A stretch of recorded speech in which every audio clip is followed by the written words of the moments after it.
அனைவருக்கும் காலை வணக்கம். வகுப்பு 4 பாடம் தமிழ் 2ஆம் பருவம். இன்று உங்களுக்கு நடத்தப்போகும் பாடப்பகுதிகள் திருப்புதல். உங்களுக்கு இடைத்தேர்வு அளிக்கப்பட உள்ளது. அதற்கான பாடப்பகுதிகளுக்கான திருப்புதல் இன்று அளிக்கப்படும். பாடப்பகுதிகள் பாடம் எண் 1 முதல் 4 முடிய மற்றும் மனப்பாட பாடல் நன்னெறி எழுதுதல். இதன் பகுதிகள் உங்களுக்கு நான் பின்னர் தெரிவிப்பேன். இப்பொழுது திருப்புதல் கவனியுங்கள். பாடம் 1 காவல்காரர். பொருள் எழுதுக. 1 நீ இத்த இம் நித்தம் நாளு இம் நாளும். இரண்டாவது ரோமன் லெட்டர் பிரித்து எழுதுக. பே ய ரி இல் லா த பெயரில்லாத.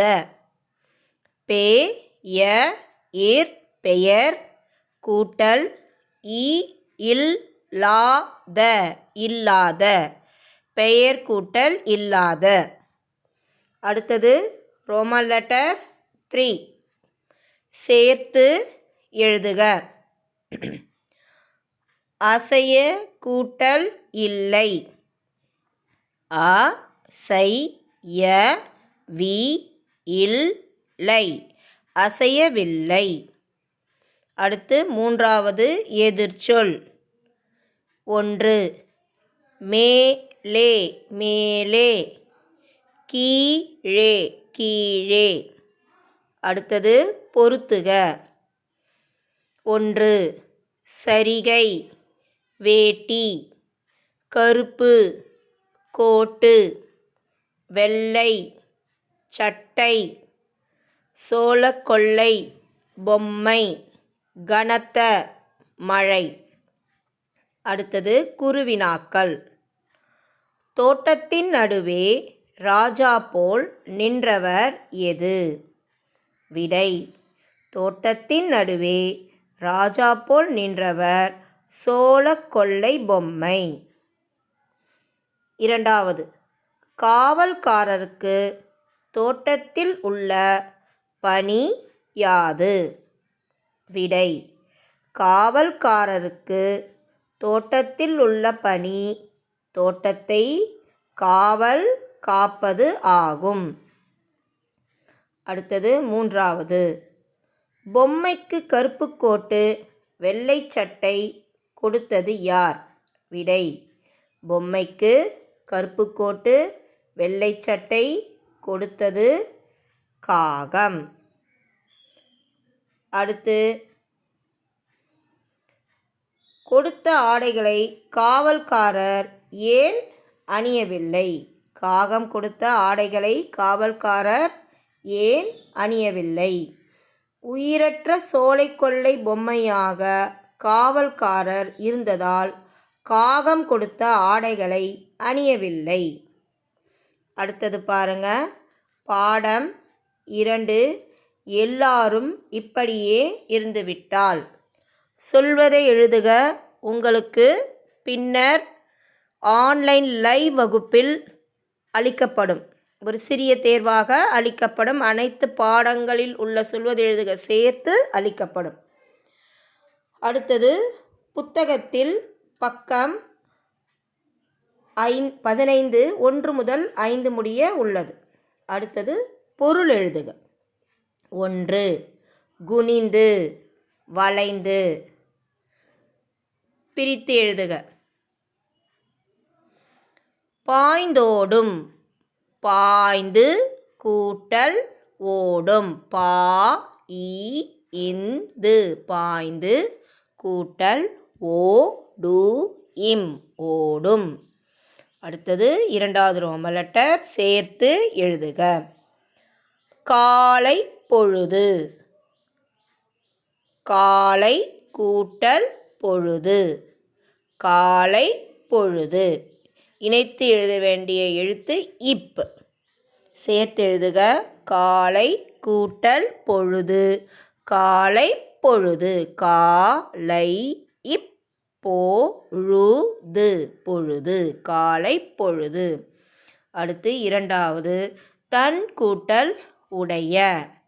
தன் கூட்டல் உடைய. தன்னுடைய. தா என் நு டைய. தன்னுடைய. அடுத்தது நிறுத்த குறியிடுக.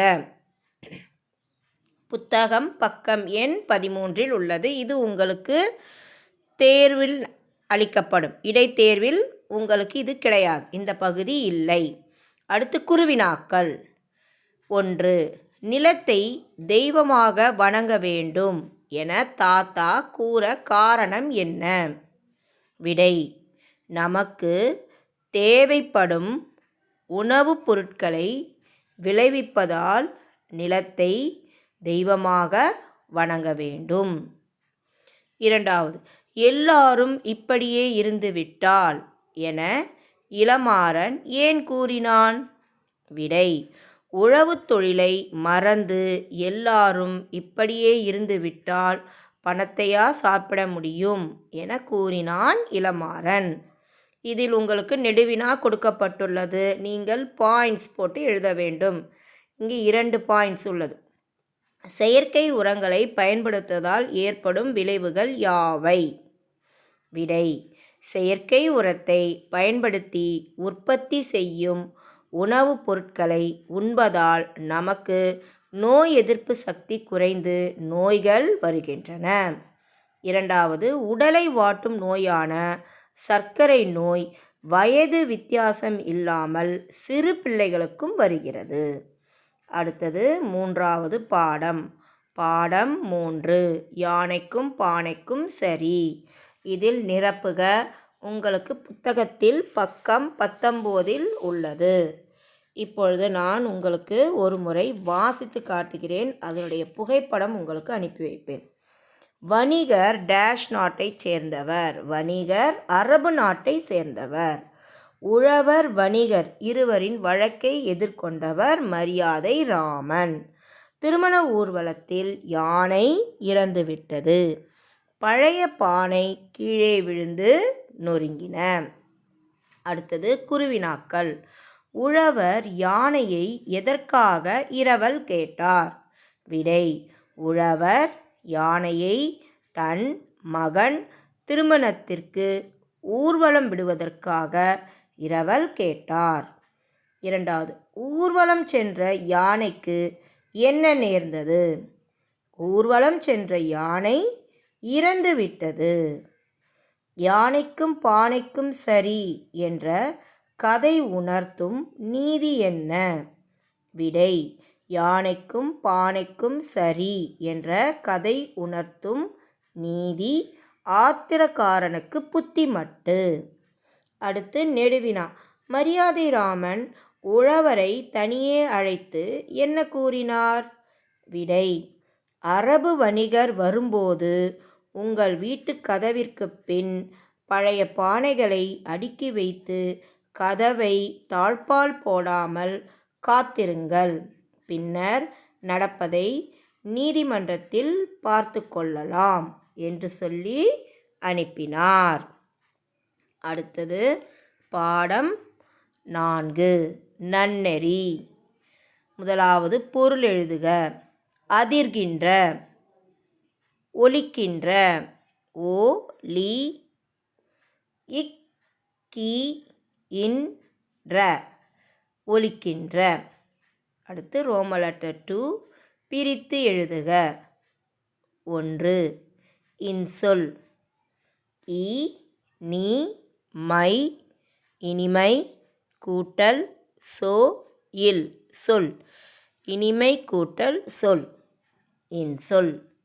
வியனுலகம். வி ய இன் கூட்டல் உ ல க இம் உலகம். வியன் கூட்டல் உலகம் வியனுலகம். அடுத்தது பொறுத்துக. பக்கம் எண் 23 கொடுக்கப்பட்டுள்ளது. அது உங்களுக்கு புத்தகத்தில் உள்ளது. அதன் பகுதி உங்களுக்கு நான் புகைப்படமாக அனுப்பி வைக்கின்றேன்.